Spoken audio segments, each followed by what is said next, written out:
तमाम सुनने और देखने वालों को अस्सलाम वालेकुम। मेरा नाम है रिजवान। उम्मीद करता हूँ कि आप ठीक होंगे और खैरियत से होंगे। आप जहाँ भी हों, अल्लाह ताला आप सबको हमेशा खुश और आबाद रखे। और जितने भी लोग सैलाब से मुतासिर हुए हैं, अल्लाह ताला उनकी गैब से मदद फरमाए और उनकी हर मुश्किल को आसान फरमाए। आज की एपिसोड दिल थाम के देखिएगा, क्योंकि ये एपिसोड बहुत ही इंटरेस्टिंग और ड्राउनी होने वाली है। वीडियो को शुरू से आखिर तक देखिएगा और सपोर्ट के लिए अपनी फैमिली और दोस्तों के साथ जरूर शेयर कीजिएगा। और अगर आपने मेरे चैनल को अभी तक सब्सक्राइब नहीं किया तो सब्सक्राइब करना मत भूलिएगा। तो जल्दी से अपने आसपास इसार बांध लें और आयतल कुर्सी पढ़ लें, क्योंकि कहा जाता है कि जब इन मखलूकात का जिक्र होता है तो ये बड़ी दिलचस्पी से आपके करीब आ जाती हैं और अपनी बातें सुनने लगती हैं। तो बढ़ते हैं वाकयात की जानिब। आज की एपिसोड का पहला वाकया मोमिन ने कराची से भेजा है। आइए सुनते हैं उन्हीं की जुबानी।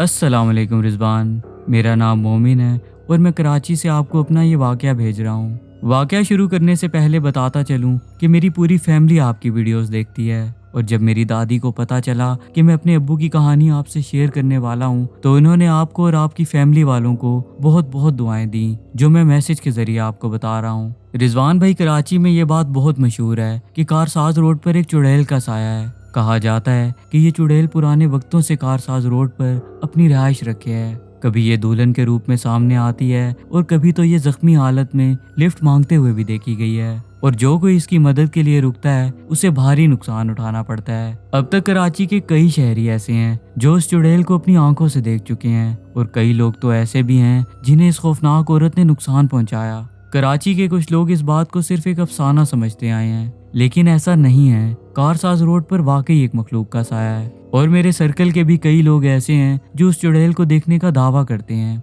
अभी वक्त की कमी होने की वजह से मैं सारे वाकयात शेयर नहीं कर पाऊंगा। अभी मैं सिर्फ अपने अब्बू की कहानी आप तक पहुंचाऊंगा। ये तब की बात है जब मेरी उम्र सिर्फ 10 साल थी। अभी मैं 26 बरस का हो चुका हूँ। मेरे अब्बू अक्सर अपने एक दोस्त के घर जाया करते थे, जहाँ उनके और भी दोस्त आ जाते और सब मिलकर रात देर तक बातें किया करते। ये गैदरिंग महीने में एक बार जरूर होती थी, क्योंकि सब दोस्त शादीशुदा और नौकरियों वाले थे, जिन्हें एक दूसरे से मुलाकात करने का वक्त ही नहीं मिलता था। इसलिए सब महीने में एक बार जरूर इकट्ठे होते थे और एक दूसरे के साथ अच्छा खासा वक्त गुजार लिया करते। ये गैदरिंग रात 8 से 3 बजे तक होती थी, और फिर सब अपने अपने घरों को लौट जाते थे। एक बार मेरे अब्बू अपने उन्हीं दोस्त के घर पर मौजूद थे, लेकिन उस रात उन्हें वहां से निकलते हुए ज्यादा देर हो गई। मेरे अब्बू के दोस्त ने उन्हें बहुत रोका कि आज यहीं रुक जाओ, लेकिन मेरे अब्बू ने उन्हें बताया कि मेरा घर पहुंचना बहुत जरूरी है, क्योंकि सुबह मुझे और भी काम है। असल में उस रात उनके बाकी के दोस्त जल्दी घर चले गए थे, जबकि मेरे अब्बू अपने उन दोस्त के साथ रात देर तक बातें करते रहे और उन्हें वक्त का पता ही नहीं चला। तब नवंबर का महीना खत्म होने वाला था और सर्दियों की लंबी रातें थीं। मेरे अब्बू ने अपना बाइक स्टार्ट किया और घर की जानिब बढ़ने लगे। जिस इलाके में उनके दोस्त का घर था वो इलाका इंतहाई खौफनाक था, जहां आए दिन चोरी डकैती की वारदातें होती थीं। इसलिए उस इलाके में अब्बू ने बाइक की रफ्तार तेज रखी और वहां से फौरन निकल आए। उस इलाके का सफर तय करने के बाद कारसाज रोड की शुरुआत हुई, जहां से गुजरकर उन्होंने अपने घर की तरफ आना था। रात का वो पहर इंतहाई खौफनाक मंजर पेश कर रहा था, और सर्दियों की वजह से वो सड़क बहुत ही सुनसान थी। तब मेरे अब्बू एक दरमियानी रफ्तार पर बाइक चला रहे थे और दिल में दुआ कर रहे थे कि बस खैर खैरियत से घर पहुंच जाऊं। उन्होंने ये सोच रखा था कि रास्ते में कोई भी नजर आया या किसी ने लिफ्ट मांगी तो मैं बिल्कुल भी नहीं रुकूंगा, क्योंकि तब कराची के हालात बहुत ज्यादा खराब थे।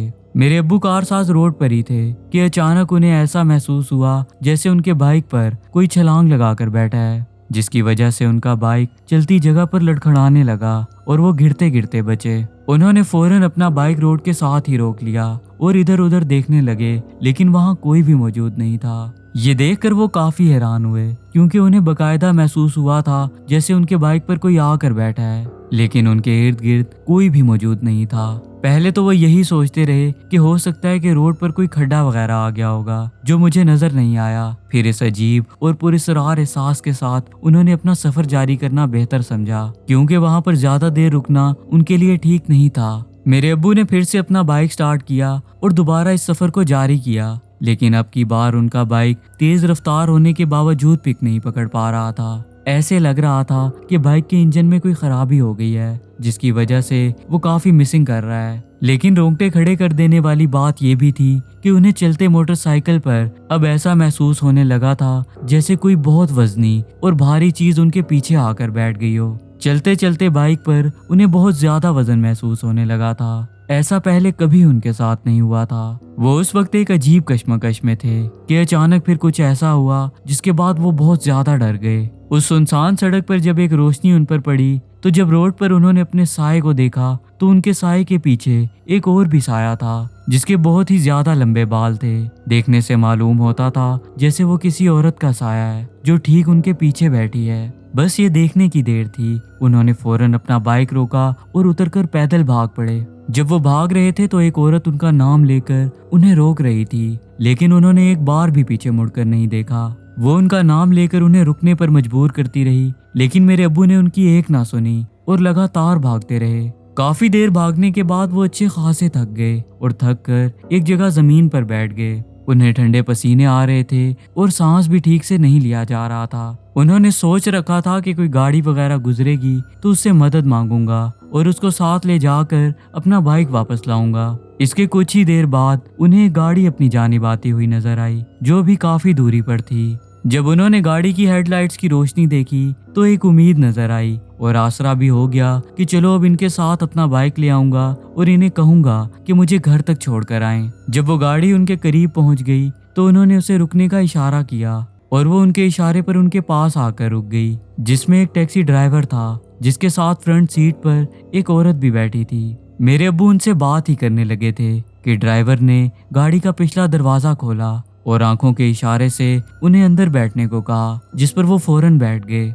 और इसके बाद उस टैक्सी वाले ने गाड़ी चला दी। जब गाड़ी चली तो मेरे अब्बू ने उन्हें बताया कि मेरा बाइक पीछे रह गया है और मैं इस वक्त बिल्कुल अकेला हूँ। आप मुझे मेरे बाइक तक छोड़ दो, वहाँ से मैं खुद घर चला जाऊंगा। ये सुनने के बाद टैक्सी वाला बिल्कुल खामोश रहा और हाँ में सर हिला दिया। मेरे अब्बू को लगा कि ये पहले फ्रंट सीट पर बैठी औरत को उसकी मंजिल तक पहुँचाएगा, जिसके बाद मुझे मेरे बाइक तक छोड़कर आएगा। अब गाड़ी चल रही थी और उस चलती गाड़ी में बिल्कुल खामोशी थी। अचानक उस टैक्सी ड्राइवर ने मेरे अब्बू से सवाल किया कि आपका बाइक अचानक कैसे खराब हुआ। उसके इस सवाल के बाद मेरे अब्बू ने उन्हें सारा वाकया सुनाया और आखिर में ये भी बताया कि जो औरत का साया उन्हें नजर आया था उसके बाल बहुत ही लंबे और घने थे। बस ये सुनने की देर थी कि वो औरत बैठी जगह पर अचानक पीछे मुड़ी और मेरे अब्बू को अपने बाल दिखाते हुए बोली कि कहीं ऐसे तो नहीं थे। जब उस औरत की शक्ल मेरे अब्बू ने देखी तो वो इंतहाई खौफनाक थी। उसके पूरे चेहरे पर सफेद बाल थे और उसकी आंखें बहुत बड़ी थीं, जिनमें खून जमा हुआ था। उस औरत की शक्ल इतनी खौफनाक थी कि उसे देखते साथ ही मेरे अब्बू अपनी जगह पर बेहोश हो गए थे। जब उन्हें होश आया तो वो हॉस्पिटल में थे और उनके आसपास उनके तमाम दोस्त खड़े थे। फिर पता चला कि मेरे अब्बू बेहोशी की हालत में रोड पर पाए गए थे।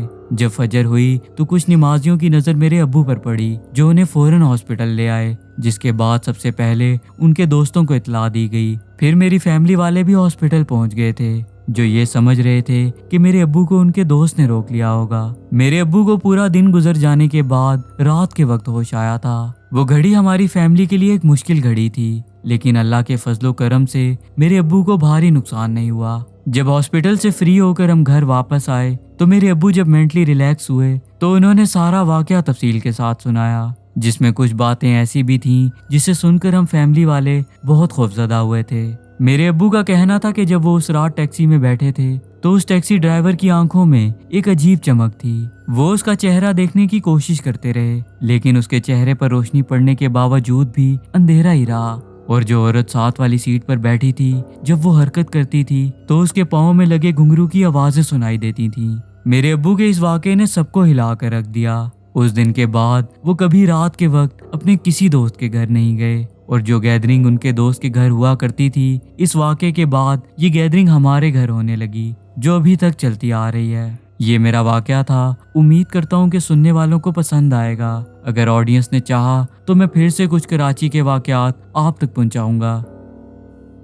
अब इसी के साथ बढ़ते हैं आज की एपिसोड के आखिरी वाक़े की जानिब। वाकया भेजने वाली अपना नाम जाहिर नहीं करना चाहती, लेकिन उन्होंने मेंशन किया है कि उनका ताल्लुक झंग से है। आइए सुनते हैं उन्हीं की जुबानी। अस्सलाम वालेकुम रिजवान।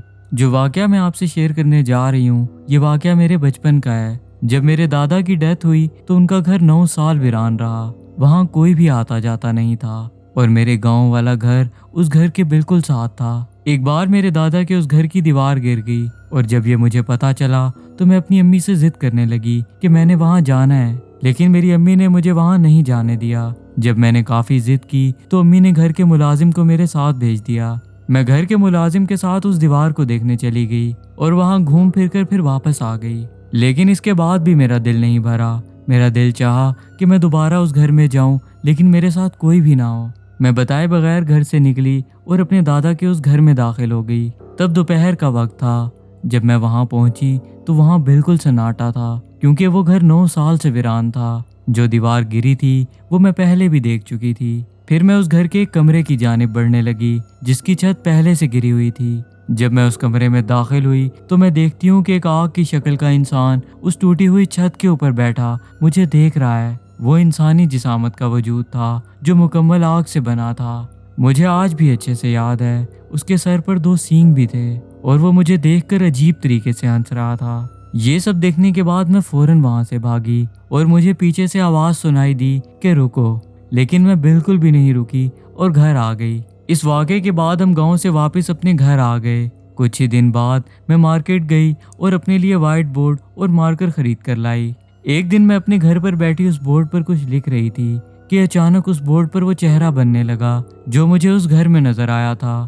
وہ چہرہ خود بخود بنتا چلا گیا اور باقاعدہ اس کے سینگ بھی بنے۔ وہ چہرہ مکمل ہونے کے بعد مجھے دیکھ کر اسی طرح عجیب طریقے سے ہنسنے لگا اور بولا کہ ہاں اب تم نے مجھے دیکھ لیا۔ یہ کہنے کے بعد وہ فوراً غائب ہو گیا۔ وہ جو کوئی بھی چیز تھی وہ مجھے پھر سے ڈرانے کی نیت سے آئی تھی۔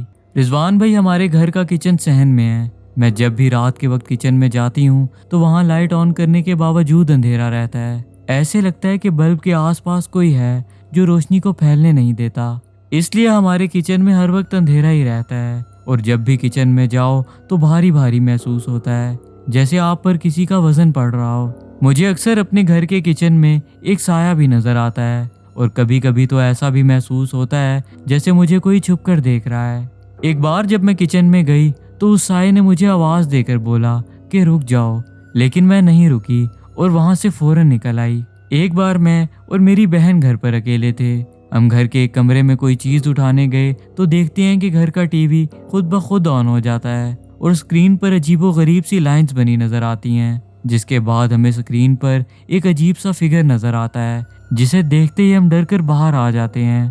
میرے گھر میں جنات کے اثرات ہیں، کوئی مخلوق ہے جو ہمارے گھر میں رہتی ہے۔ اکثر میرے ساتھ ایسا بھی ہوتا ہے کہ میں جہاں دیکھنے لگتی ہوں وہاں ایک سایہ بننا شروع ہو جاتا ہے، اور جب میں اپنی نظر کہیں اور لے کر جاتی ہوں تو وہی سایہ پھر مجھے وہاں نظر آنے لگتا ہے، جس کی وجہ سے میں تنگ ہو جاتی ہوں اور کچھ دیر کے لیے تو اپنی آنکھیں بند کر لیتی ہوں۔ یہ میری زندگی کے کچھ شارٹ سے واقعات تھے جو میں آپ سے شیئر کرنا چاہتی تھی۔